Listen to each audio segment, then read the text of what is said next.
욕정. 프레스토로 격하게 요동치는 영혼. 악마 톨스토이.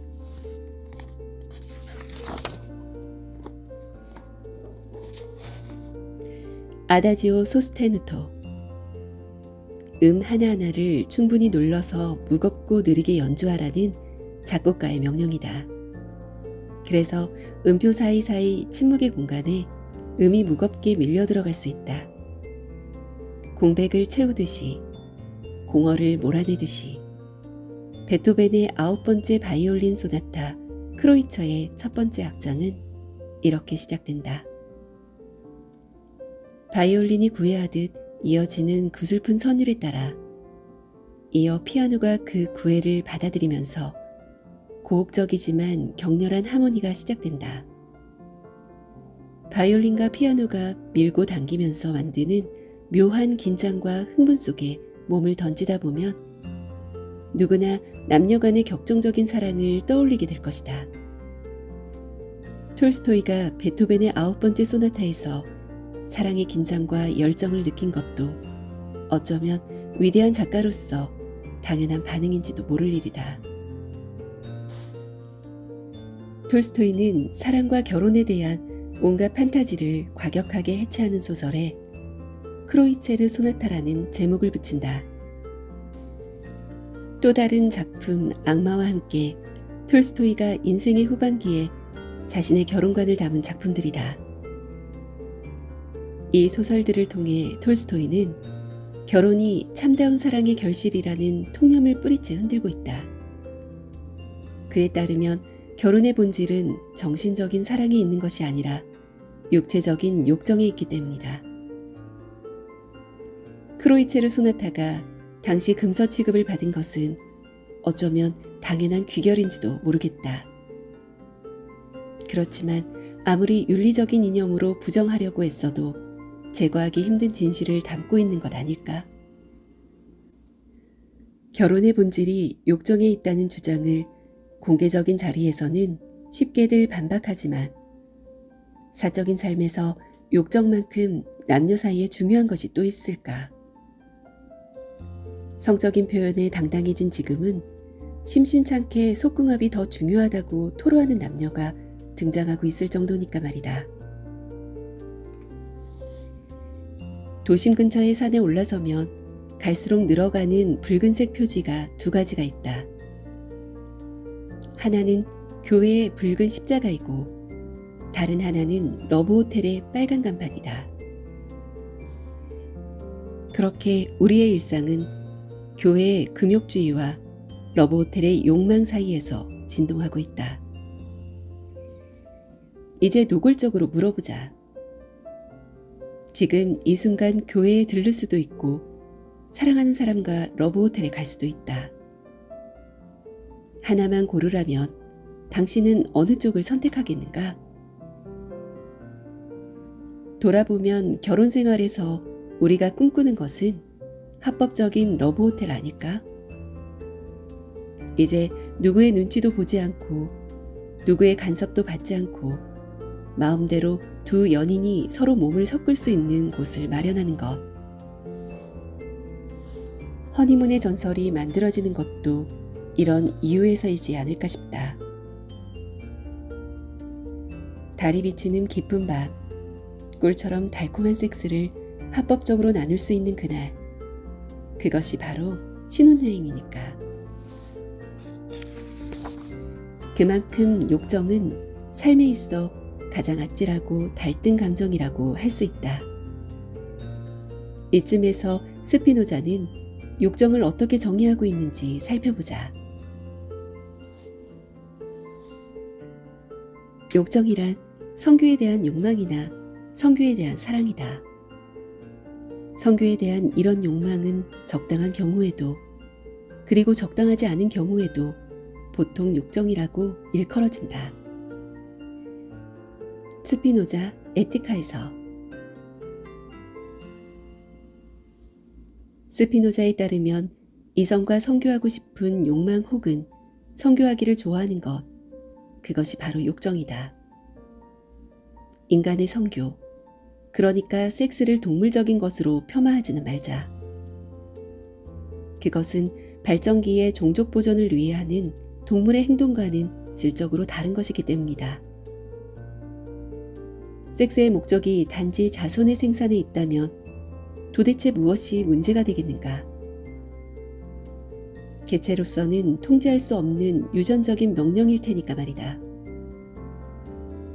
그렇지만 인간에게 섹스는 욕망이나 사랑의 대상이 되기 때문에 의미심장한 것이다. 스피노자에게 욕망이나 사랑은 삶의 힘을 유지하거나 증진시킨다고 생각되는 대상을 향하는 법이다.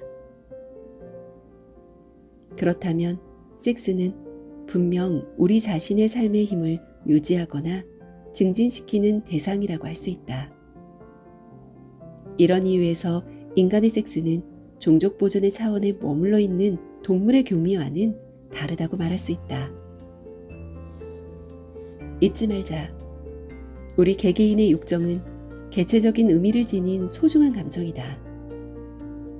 인간이 동물과 다르다면 섹스도 인간적인 의미를 띄어야 하는 것 아닌가. 다시 말해 개개인의 열정적인 자유를 본질로 하지 않는다면 인간에게 섹스는 어떤 의미도 없는 본능적인 행동에 지나지 않을 것이다. 아이러니한 것은 사회적 통념은 종족 보존을 위해 수행되는 섹스만이 정당한 관계라고 주장하고 있다는 점이다. 정말로 아이러니하지 않은가? 인간에게 발전기 때의 동물과 같은 성생활을 요구한다는 사실이 말이다. 톨스토이가 악마라는 단편소설에서 집요하게 추적하고자 했던 것도 바로 이런 것이다.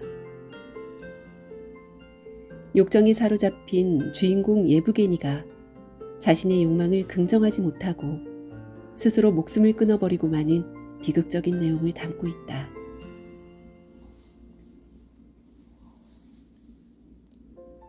아무리 보지 않으려 했어도 짚을 나르고 있는 스테파니다의 까만 눈동자와 빨간 머리수건이 몇 번이나 눈에 띄었다.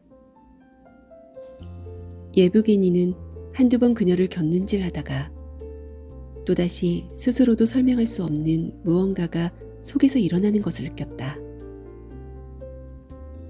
바로 다음 날 다시 마을의 곡식 창고로 가서 그 젊은 안악의 낯익은 모습에 하염없이 애정의 눈빛을 보내며 아무런 이유 없이 2시간을 보내고 있을 때 그는 문득 자신이 파멸했음을, 완전히 돌이킬 수 없이 파멸했음을 깨달았다. 또다시 그 고통이, 그 모든 끔찍한 공포가 찾아온 것이었다. 그리고 구원은 없었다. 정말이지, 그녀는 악마다. 악마가 분명해. 그녀는 내 의지와는 반대로 나를 조종했어. 죽여야 하나? 그래, 2가지 출구밖에는 없다. 아내를 죽이든가 아니면 스테파니다를 죽이든가. 더 이상 이렇게 살 수는 없어. 그럴 수는 없어. 2가지 출구밖에는 없는 거야. 아내를 죽이든가 그녀를 죽이든가. 그리고 또 그래, 제 삶에 출구가 있어. 그가 조용히 소리내어 말했다. 순간 그는 전신에 소름이 끼치는 것을 느꼈다. 그래, 자살하는 거다. 그들을 죽일 필요는 없어.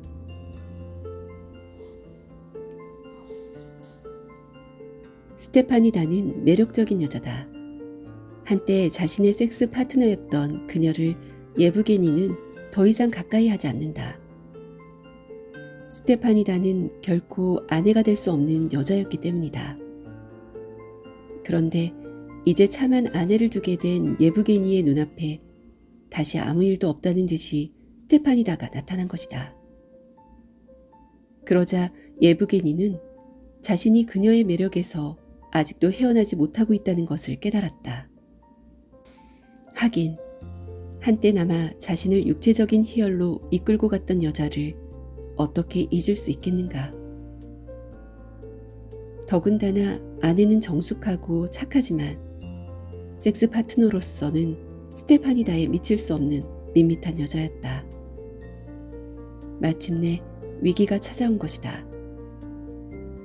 그는 영지를 감독하는 존경받는 인물이 되려는 사회적 욕망의 소유자이기도 했기 때문이다.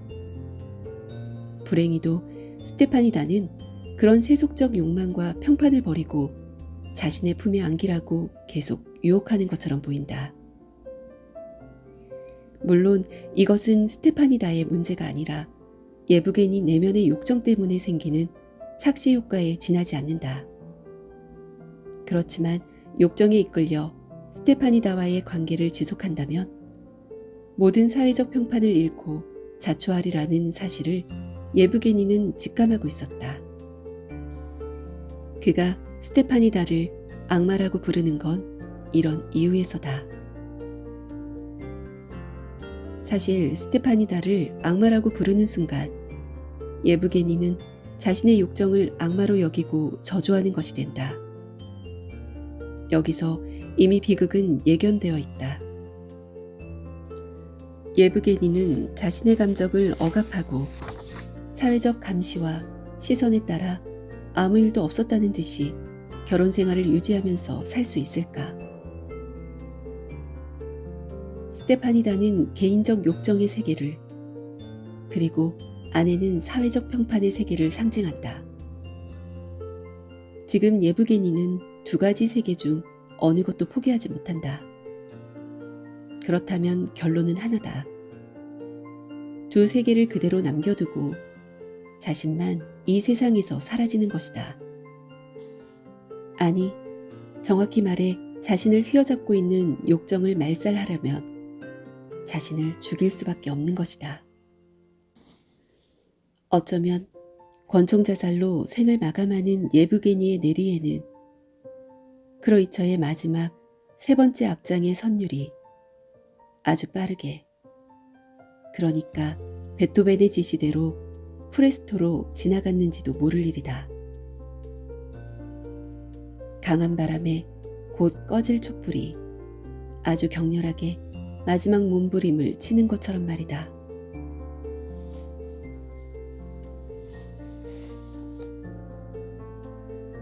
레프 톨스토이 1828년 출생, 1910년 사망. 블라디미르 나보코프는 톨스토이를 가장 위대한 러시아 작가로 꼽는다. 특히 안나 까레니나에 대하여 토마스 만은 세계 문학에서 가장 위대한 사회소설이라고 평했고, 도스토예프스키는 완벽한 작품이라고 극찬했다. 그런데 톨스토이 자신은 동시대 작가 도스토예프스키에 대하여 주제는 위대하나 글을 못 쓴다고 평했고, 투르게네프에 대해서는 글은 잘 쓰지만 사소한 주제를 다룬다고 폄하했다.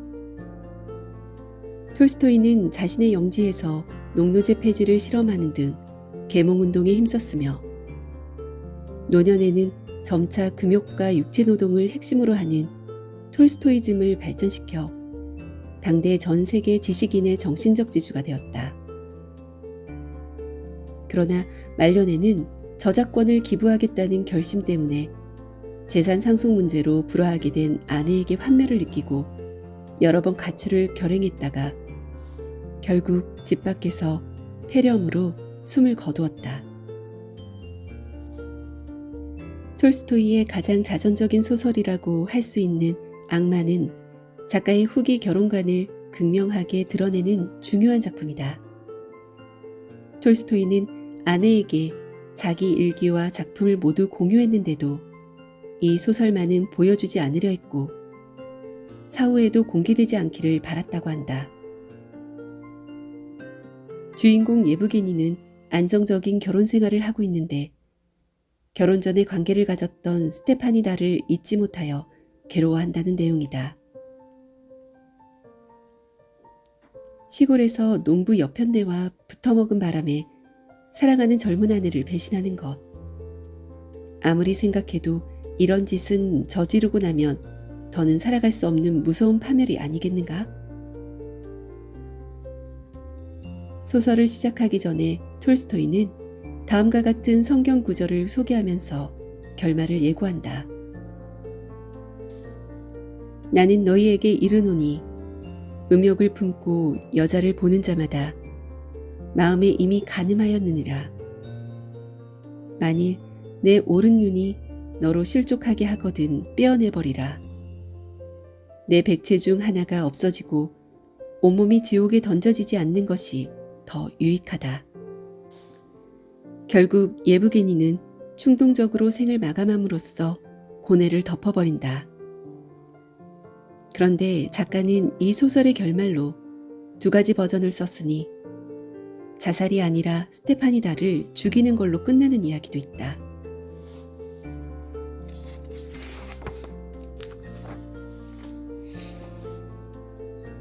철학자의 어드바이스. 섹스는 사랑의 시작이지 끝이 아니다. 그렇지만 남녀를 가리지 않고 대부분의 사람들은 섹스가 사랑의 완성이라고 쉽게 믿고 있다. 섹스가 아직도 사회적으로 금기시 되었기 때문에 발생하는 위험한 착각이다. 금욕주의적 가치관이 유교적 관습에 기독교적 관념이 결합되면서 더 강화되어 왔다. 심지어 아직도 젊은이들에게 순결서약을 강요하는 것은 남노한 우리 사회의 단면 아닌가. 그렇지만 금욕주의자들의 기대와는 달리 금기와 금지는 욕망과 상상력을 더욱 부채질하는 법. 들여다보지 마세요.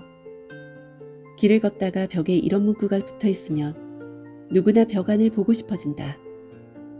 그리고 5만 가지 상상이 작동하게 된다.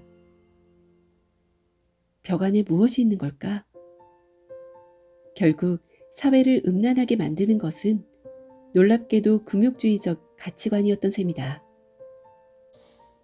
정신적인 것을 중시하는 것처럼 보이는 금욕주의가 오히려 육체적인 것을 추구하게 만드는 아이러니가 발생하는 것이다. 문제는 이런 폐해를 고스란히 우리들이 감당하고 있는 현실이다. 우리도 섹스를 금기시하면서 동시에 섹스를 신성시하는 이율배반에 빠져 있으니 말이다. 말을 걸어보고 싶은 사람이 있으면 그렇게 하라. 그 순간 우리는 그 사람이 함께 이야기할 만한 사람인지 확인하게 된다. 다행스럽게도 대화를 할 만한 사람이면 계속 이야기하면 되고, 불행히도 그렇지 않다면 그 사람과 헤어지면 된다. 식사도, 운동도, 여행도, 영화 관람도 모두 마찬가지다. 좋을 것이라고 생각하는 것과 실제로 좋은 것은 다른 것이다. 섹스도 마찬가지다. 욕정이 드는 사람이 있다면 그 사람이 허락한다는 조건에서 기꺼이 섹스를 시도하라. 그 순간 우리는 그가 지속적으로 정사를 나누면서 그 외의 것도 함께 할 수 있는 사람인지의 여부를 확인할 수 있으니까 말이다. 다시 말하지만 섹스는 사랑의 완성이나 결실이 아니다. 그건 단지 사랑이 시작되는 혹은 사랑이 진척되는 한 가지 계기일 뿐이다.